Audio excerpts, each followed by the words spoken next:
नमस्कार, समसामयिक विषयों पर आधारित हमारे कार्यक्रम विशेष में आपका स्वागत है। मैं हूं टीना झा। भारत में हर मौसम का अपना महत्व, असर और मिजाज है।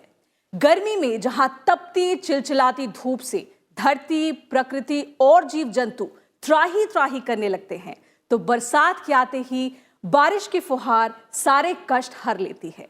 हर मन झूम उठता है और प्रकृति एक हरी भरी दुल्हन बन जाती है। लेकिन ये तभी संभव है जब मॉनसून हर तरफ अपने साथ बढ़िया बारिश लेकर आए। अच्छी बारिश खेती के लिए जान है। कृषि प्रधान देश होने के नाते हमारे देश के लिए मॉनसून तो और भी ज्यादा महत्वपूर्ण हो जाता है, जहां खेती के लिए किसान मॉनसून पर सबसे ज्यादा निर्भर करते हैं। खेती से बम्पर उत्पादन हो तो अर्थव्यवस्था भी मजबूत होती है। इसलिए मॉनसून को लेकर वैज्ञानिक पहले से ही अनुमान लगाने लगते हैं, ताकि सूखे की स्थिति से निपटने के लिए किसान, आम लोग और सरकार तैयार रहें। मौसम के बारे में जानकारी देने वाली एजेंसी स्काईमेट ने अनुमान लगाया है कि अल नीनियो की वजह से 2019 की मॉनसून सीजन में सामान्य से कम बारिश हो सकती है। आज विशेष में बात मॉनसून के कमजोर होने की पूर्वानुमान पर। जानेंगे क्या है स्काईमेट के आकलन और अनुमान के बारे में। इसके अलावा बात करेंगे अल नीनियो पर और साथ ही जानेंगे क्या होता है मॉनसून और कब होती है मॉनसून चक्र की शुरुआत। तो आइए शुरू करते हैं आज का विशेष।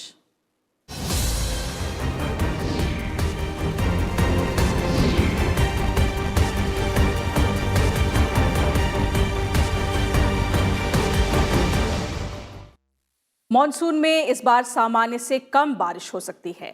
स्काईमेट के पूर्वानुमान के मुताबिक 2019 के मॉनसून सीजन में यानी जून से सितंबर के दौरान सामान्य के 93% बारिश होने की संभावना है।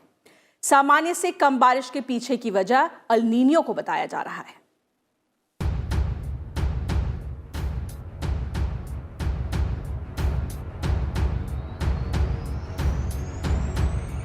आसमान से बरसती आग जब शरीरों को झुलसाने लगती है, जब लहलहाती फसलें मुरझाने लगती हैं, जब तापमान नित नए रिकॉर्ड बना रहा होता है और जब प्यासी धरती त्राहिमाम करने लगती है, तब मॉनसून जीवन बनकर आता है।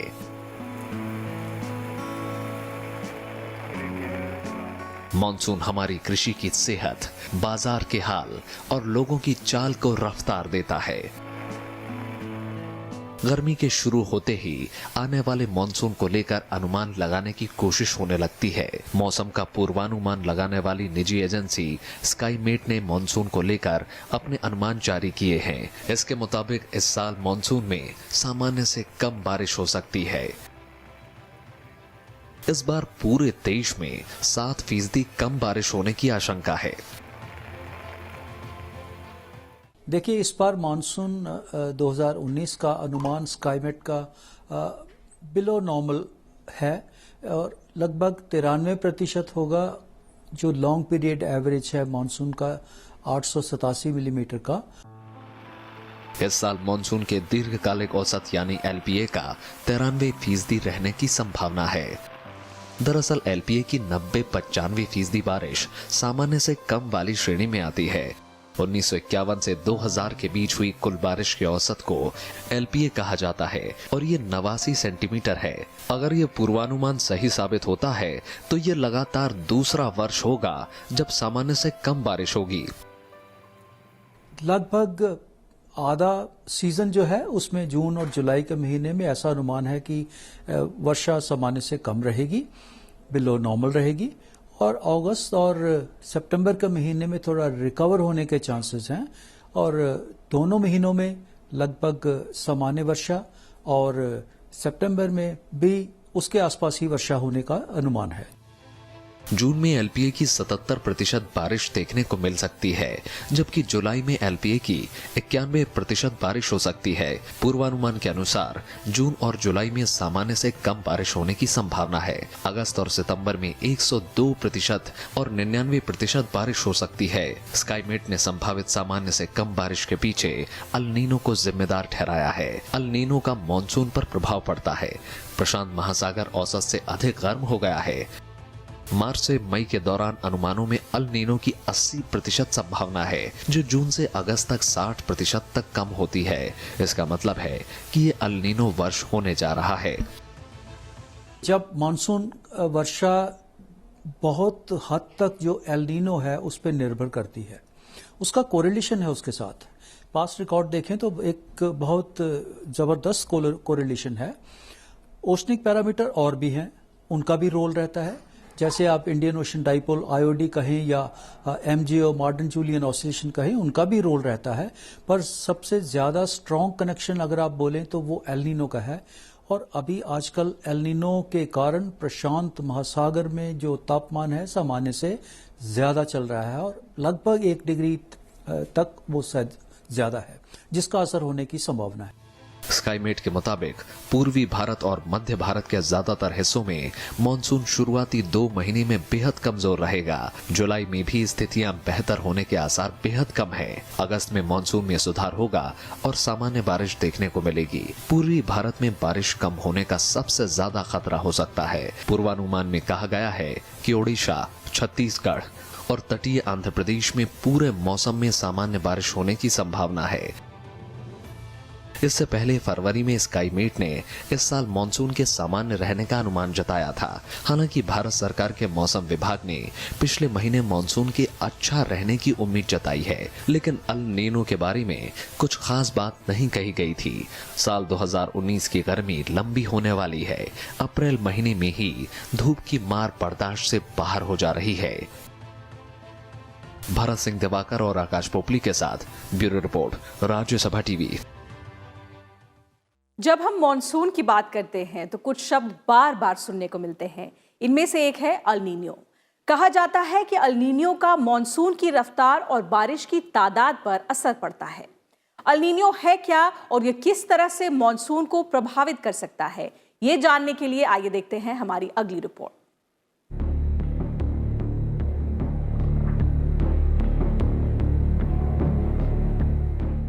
अल नीनो स्पेनिश शब्द है जिसका मतलब होता है छोटा बच्चा, लेकिन वैज्ञानिक तौर पर इसका ताल्लुक पूर्वी प्रशांत महासागर में पानी में होने वाले उथल पुथल से है। प्रशांत महासागर के भूमध्य इलाके में होने वाली प्राकृतिक घटना अल नीनो को मानसून में बदलाव के लिए जिम्मेदार माना जाता है।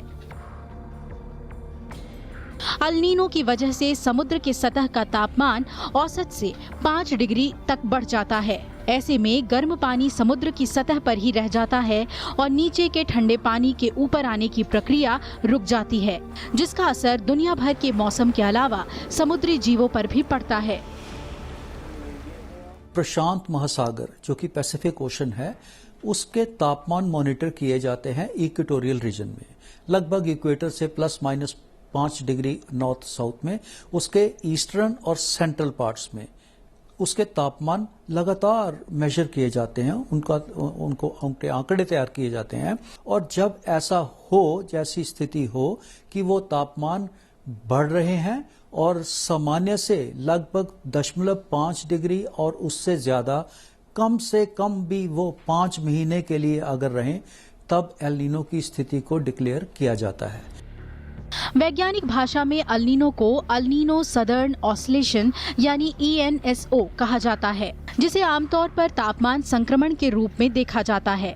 इसके चलते भूमध्य रेखा यानी इक्वेटर के पास प्रशांत महासागर का पानी असामान्य रूप से गर्म हो जाता है। अल नीनो सामान्य तौर पर गर्मियों में शुरू होता है और जाड़ों तक अपने उच्चतम स्तर पर रहता है। प्रशांत महासागर के ऊपर गर्म हवाएं जब वायुमंडल के संपर्क में आती हैं, तो इसकी वजह से दुनिया के कुछ हिस्सों में भारी बारिश होती है और कई बार बाढ़ भी आ जाती है। वहीं कुछ इलाकों में सूखा पड़ जाता है। दरअसल गर्म हवाएं गोलाकार पथ का अनुसरण करती है। इसका मतलब ये है कि अगर प्रशांत महासागर असामान्य तौर पर गर्म है तो गर्म हवाएं ठंडे इलाके में जाती हैं और वहां से नमी सोखकर फिर प्रशांत महासागर वाले इलाकों में पहुंच जाती हैं। ऐसा भी एक आध बार हुआ है कुछ बार, जबकि कि एल नीनो के चलते हुए हमारा मानसून अच्छा भी रहा, पर वो एक्सेप्शंस हैं, रेयर केस हैं। ज्यादातर 80 से 85% केस में आप कहें तो जब भी एल नीनो होता है हमारी वर्षा सामान्य से काफी कम चली जाती है, बिलो नॉर्मल। और उन 80% में से 60% केस में सूखे की स्थिति होती है, ड्राउट हो जाता है। तो इसलिए इसका कनेक्शन बहुत स्ट्रांग है। एल नीनो की वजह से मानसून की जो मौसमी हवाएं होती हैं उनको कम मात्रा में वो आती हैं, और जब कम मात्रा में हवाएं आएंगी जो इनके साथ में वो मॉइस्चर लाती हैं तो मानसून के अंदर कमी हो जाती है, बारिश के अंदर कमी हो जाती है। और इस कमी को हम जोड़ते हैं कि एल नीनो का प्रभाव है। ये जो ट्रेड विंड्स चलती हैं वो अपने साथ में मॉइस्चर लेके आती हैं, लेकिन एल नीनो की वजह से वो पूरी तेज़ी से नहीं चल पाती हैं और पूरे ऑस्ट्रेलिया तक और इंडोनेशिया तक उनका आना थोड़ा कम हो जाता है। उनकी क्वांटिटी और उनकी मात्रा कम रहती है, जिसकी वजह से कम मॉइस्चर आ पाता है और इस वजह से कम बारिश होती है। एल नीनो के चलते कई बार भारत के ज्यादातर इलाकों में सूखा पड़ा है। चूंकि भारतीय monsoon El Nino southern oscillation से जुड़ा है, इसलिए इसका असर केवल भारत पर ही नहीं बल्कि इंडोनेशिया और ऑस्ट्रेलिया पर भी होता है। गर्मियों के महीने में भारत के ज्यादातर हिस्सों में तापमान 45 डिग्री सेंटीग्रेड के ऊपर होता है, जबकि हिंद महासागर का पानी ठंडा रहता है। तापमान में इस परिवर्तन की वजह से गर्म हवाएं हिंद महासागर की तरफ से बहने लगती हैं, जिसकी वजह से कुछ इलाकों में बाढ़ आ जाती है। वहीं कुछ इलाके बारिश से महरूम रह जाते हैं। आमतौर पर ऐसा 10 साल में 2 या कभी-कभी 3 बार हो सकता है। 1960 में पहली बार एल नीनो के असर को व्यापक रूप में समझने की कोशिश हुई। तब पता चला कि इसका असर सिर्फ पेरू के तटीय इलाके पर नहीं बल्कि हिंद महासागर की मानसूनी हवाओं पर भी पड़ता है। प्रशांत क्षेत्र में बाढ़ लाने वाली भारी बारिश से लेकर ऑस्ट्रेलिया में पड़ने वाले सूखे की वजह एल नीनो है। कई मौसम विज्ञानी इसे एल वेइजो या कोल्ड इवेंट भी कहते हैं। Bureau report, Rajya Sabha TV. गर्मी का मौसम आते ही लोगों की निगाहें आसमान पर टिक जाती हैं। लोग इंतजार करते हैं कि कब बादल घिरे और बारिश की बूंदें जमीन को नम करे। तपती जमीन को ठंडक पहुंचाने का ये प्राकृतिक तरीका है और देश में बड़ी आबादी ऐसी है जिनके पास बारिश के अलावा गर्मी भगाने का और कोई तरीका नहीं है। यही नहीं, खेती बाड़ी से लेकर कई ऐसे काम हैं जिनके लिए लोग मॉनसून की बाट जोहते हैं। ऐसे में आइए जानते हैं कि मॉनसून आता कैसे है।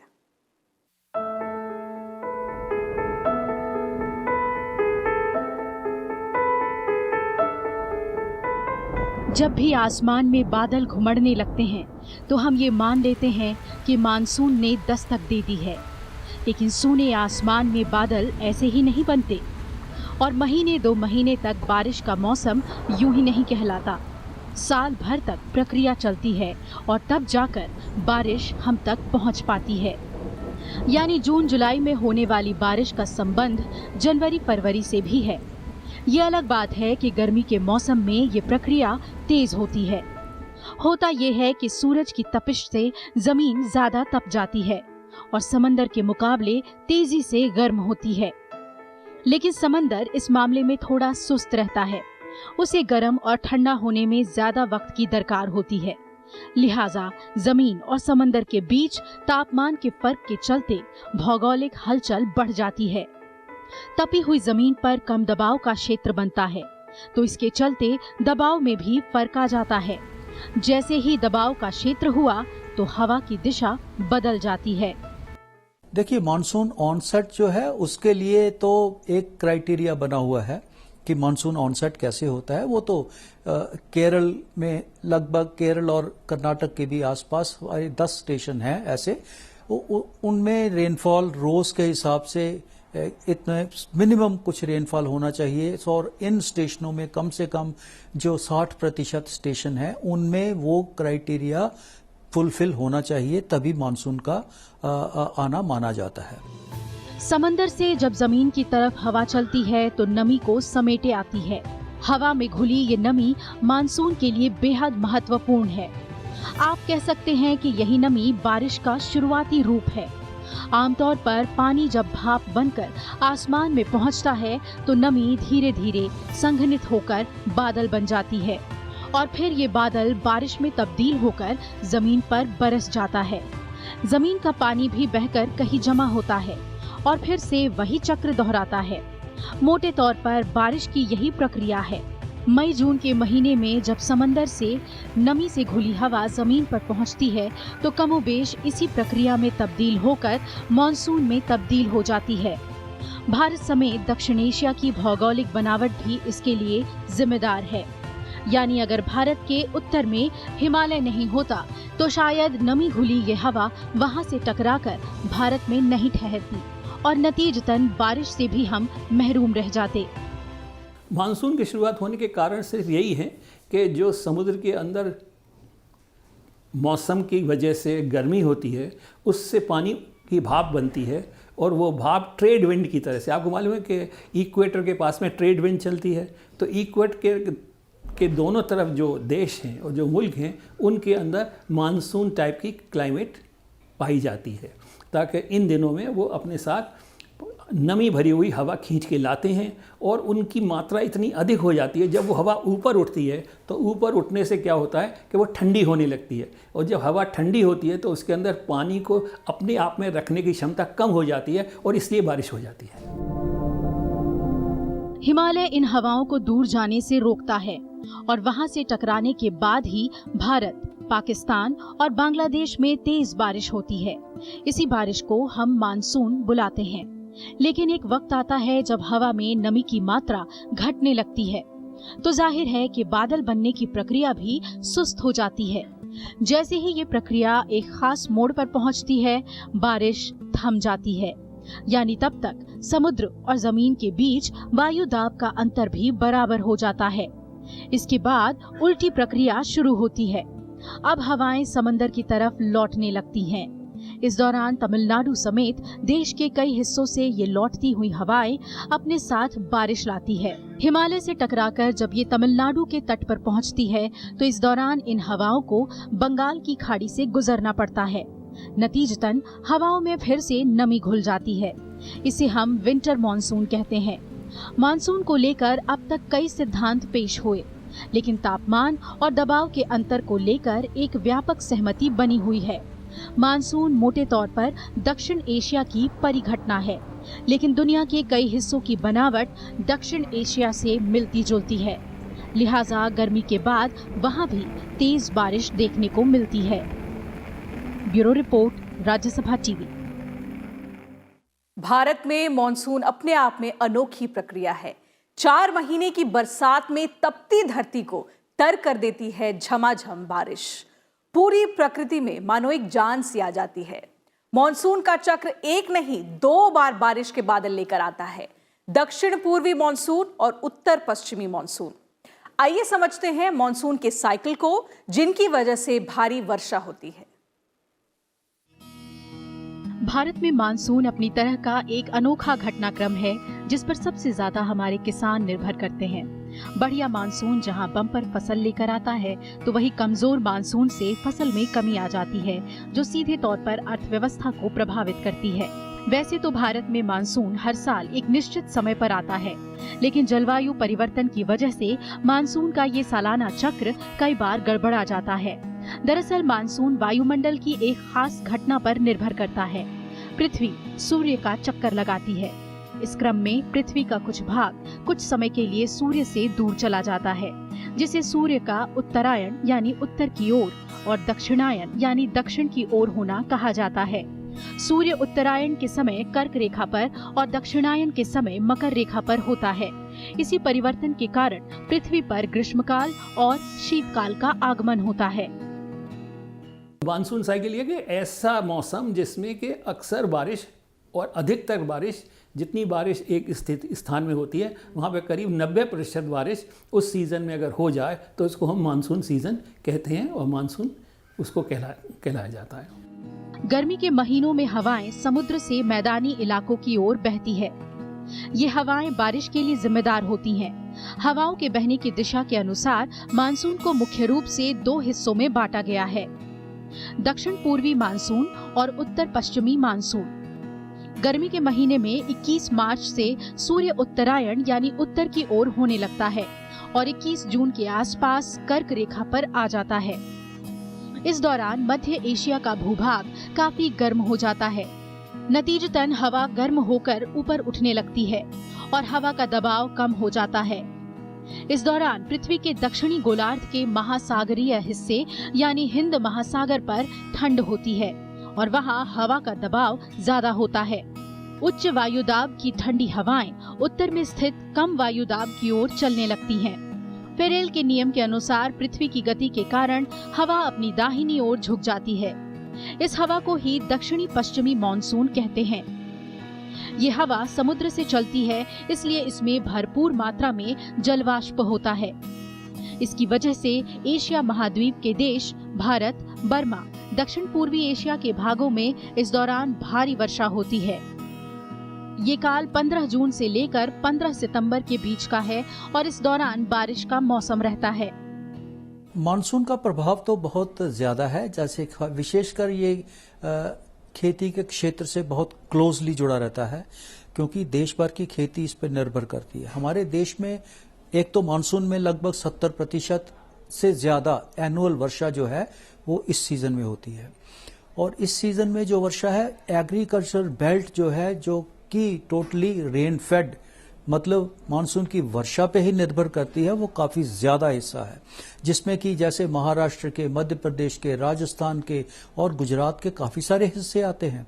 और अगर मानसून की वर्षा अगर किसी कारणवश अगर प्रभावित हो जाती है, कम हो जाती है, बिलो नॉर्मल हो जाती है, तो उसका कंसर्न काफी हद तक देश के बहुत सारे भागों में रहता है। 23 सितंबर के बाद सूर्य दक्षिणायन यानी दक्षिण की ओर होने लगता है और 24 दिसंबर को मकर रेखा पर सीधा आ जाता है, जिसके कारण उत्तरी गोलार्ध यानी मध्य एशिया के मानसूनी प्रदेश अधिक ठंडे हो जाते हैं और वहां उच्च वायुदाब बन जाता है। एशिया के इस आंतरिक भाग से ठंडी हवा समुद्र तटों की ओर चलने लगती है। हिमालय पर्वत श्रेणी के कारण ये ठंडी हवा भारत में प्रवेश नहीं कर पाती। उत्तर पूर्व दिशा में बहती हुई ये हवा विशाल हिस्से को पार कर दक्षिण एशिया के देशों में पहुंचती है।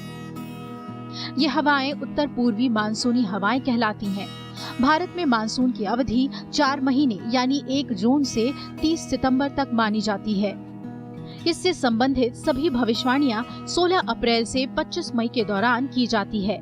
मानसून विभाग पूर्वानुमान निकालते समय तापमान, हवा दबाव और बर्फबारी जैसे कारणों को ध्यान में रखकर करता है।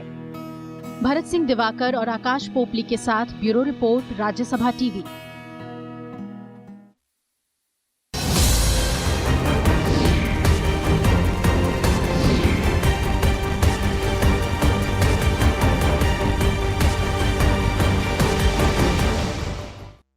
तो विशेष में आज इतना ही।